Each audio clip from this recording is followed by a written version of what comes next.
Lindsay Rose, and today we're going to be talking about a piece called There Can Be Faces But Not Hearts, on how, when we don't know someone, we lack any standard by which to confidently identify breaks between their foreground and background. Thinking is stuck.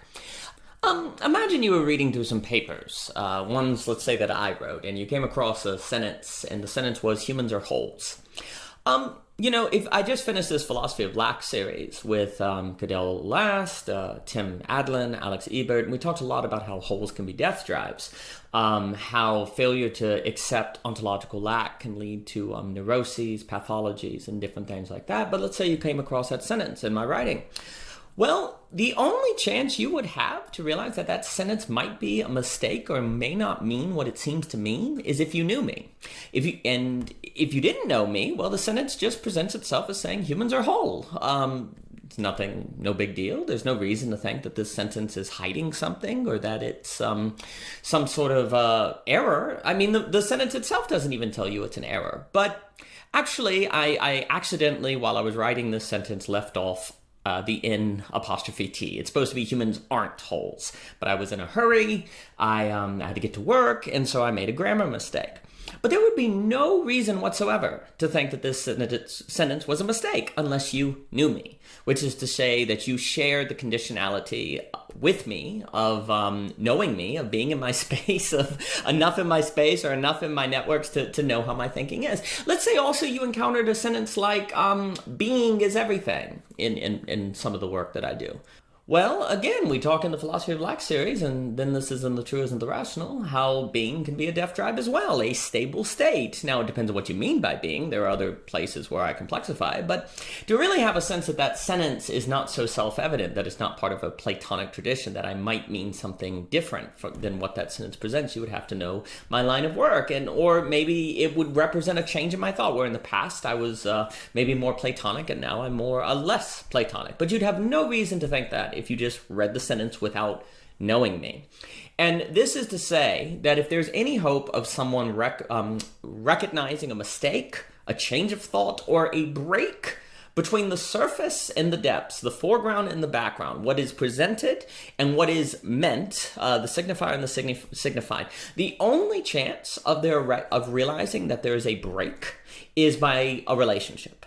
By shared conditionality. Now, conditionalism, as I'll call it, I spoke about recently with Mr. Ethan Nelson, Beauty as an Antidote to the Meaning Crisis. I really like his Substack and his work, and it also came up in the discussion on Isaiah Berlin with Dawood and John. And conditionality is kind of between objectivism and subjectivism, or fundamentalism and relativism. It's this middle ground that makes room for difference, but isn't soft. It isn't flaky. It isn't empty. It's to say, for example, that if you wanted to know what I meant when I said it's a nice day, you would have to know me. You'd have to meet the conditions of having a relationship with me and being in my presence when I said that sentence. Because if you knew me, you might realize that that's sometimes something I do to hide my pain, or hiding the fact that I'm having a bad day, that there's a break between what is said and what is meant, the foreground and the background, to keep using that language.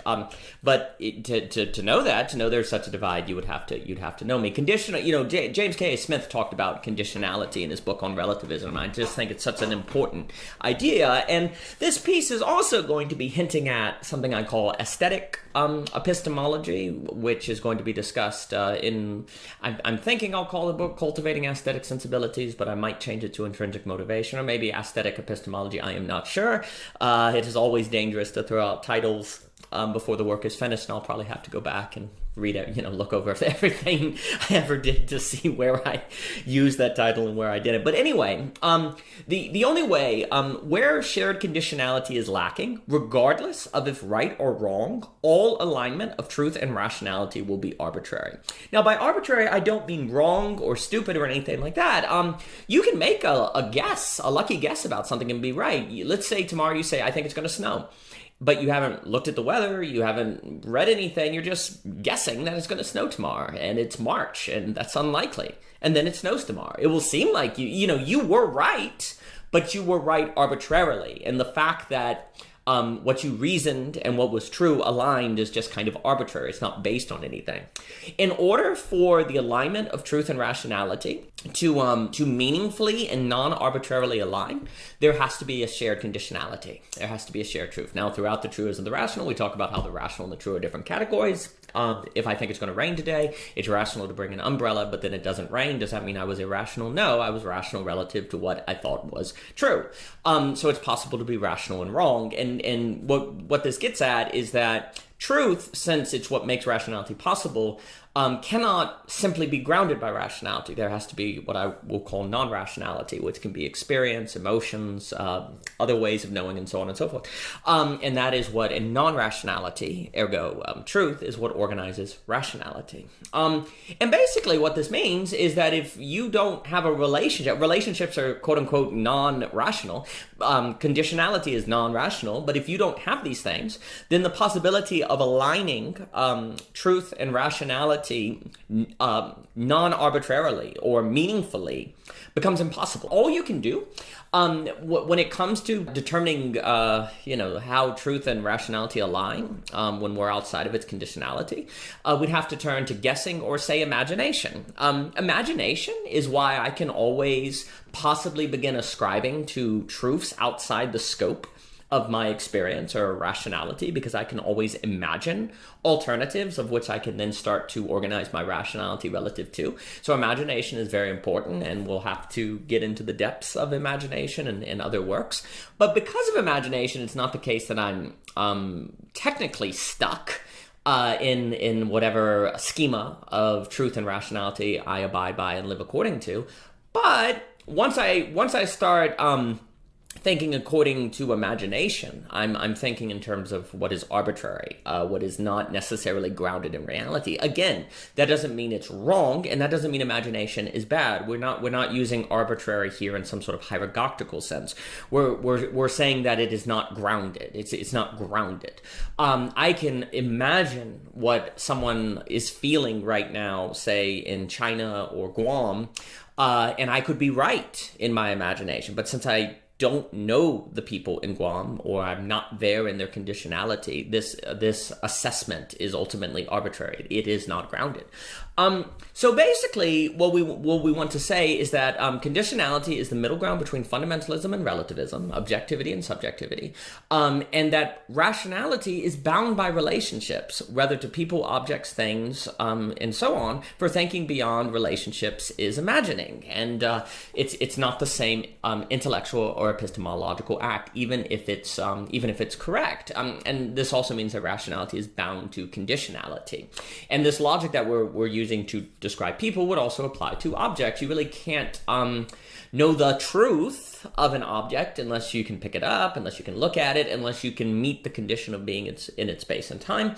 If you cannot do these things, you cannot align meaningfully your rationality with the truth of the object, and all you can do is imagine how the object may be like, and so organize your rationality accurately or inaccurately. But again, it's a different intellectual act. Imagination fills in the gaps where rationality and our ideas of truth must be lacking, perhaps because we are finite beings. I mean, we can't meet every possible condition or enjoy every possible relation. If we were infinite, perhaps we would not need imagination, but we are not infinite.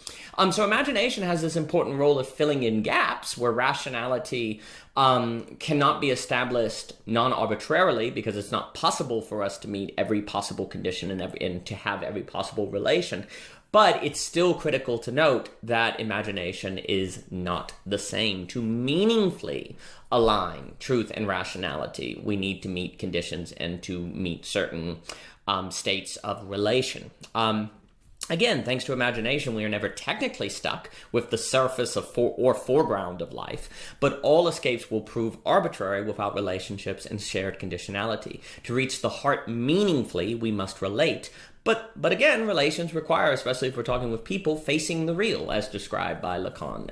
And this was brought up recently in the Outside Catastrophes piece. To really get to really get to the heart of people, we have to face their real and their pathologies, their neuroses, their nervousness, their insecurities, all of which are very, very difficult. It's much easier to imagine people from afar, as it's easier to love humanity versus individuals, to reference Dostoevsky. So, to meaningfully get to the heart of people, we have to face the real.